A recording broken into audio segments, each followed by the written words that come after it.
Welcome back everyone. In today's video, we are continuing our Django journey by diving into Azure Database Authentication. If you have been following along, you will know we previously connected our Django project to a Microsoft SQL database. Today, we'll extend its setup by enabling secure authentication using Azure Identity. Let's get started. Before we dive into today's content, let's quickly go over our current setup. Previously, we set up a basic Django project, figured it to work with mssql database using the mssql-django package, installed the Microsoft ODBC driver. Here's what our database's setting in Settings PY currently looks like. If you want more details, you can check out our previous video.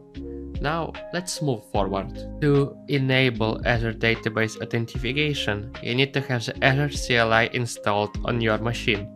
Make sure it's authenticated with your Azure account. If you haven't done this yet, follow these steps. Install the Azure CLI by visiting the official documentation, and once installed, authenticate by running AZ login. Ensure your Azure CLI is ready to interact with your Azure environment before proceeding. Next, let's install the required Python packages, which allow us to work with Azure services in our Django project. These are Azure CLI and Azure Identity. Let's run the following command. These packages provide the tools we need for secure Azure authentication and interaction within our Django app. To securely authenticate with our Azure database, we need to use tokens. What is a token? We'll refer to mssql-django documentation for that.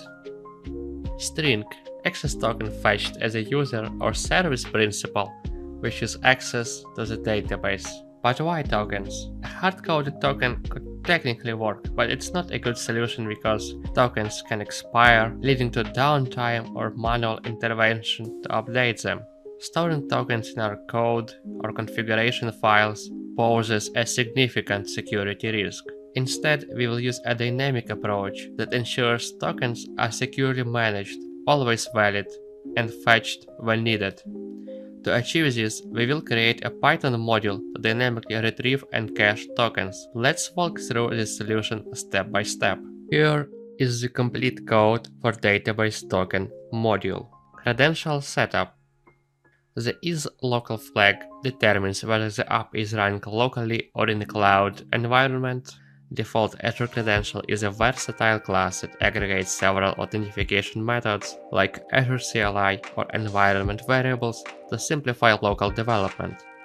Workload identity credential is used in cloud environments such as Azure VMs or app services, where a managed identity is assigned to the application for secure access. Database token class. This class subclass is string. However, it includes logic to dynamically retrieve and access token. Caching. Tokens are cached in the cached token variable to reduce the number of calls to Azure's API. Token validation. The token is valid method checks if the cached token is still valid based on its expiration timestamp. Fetching tokens. If no valid token is cached, getNewToken fetches a fresh one using Azure Token Credential. Dynamic token retrieval. Each time this string is accessed, for example when Django's database engine uses a token field, the getAccessToken method ensures the token is valid or fetches a new one as needed. Encoding. Overrides the encode method to convert the token into a byte string, ensuring compatibility with Django's database settings. This class ensures the tokens are securely managed and always up to date without requiring manual intervention. Once we have the database token module ready, we will update the database's settings in Settings PY to integrate it. Here's what it will look like. Note that we have removed the user and password fields and replaced them with the token field. which uses our database token class to handle authentication. Make sure to update the host, port, and name fields to point to your Azure SQL database. To wrap up, here's what we did today.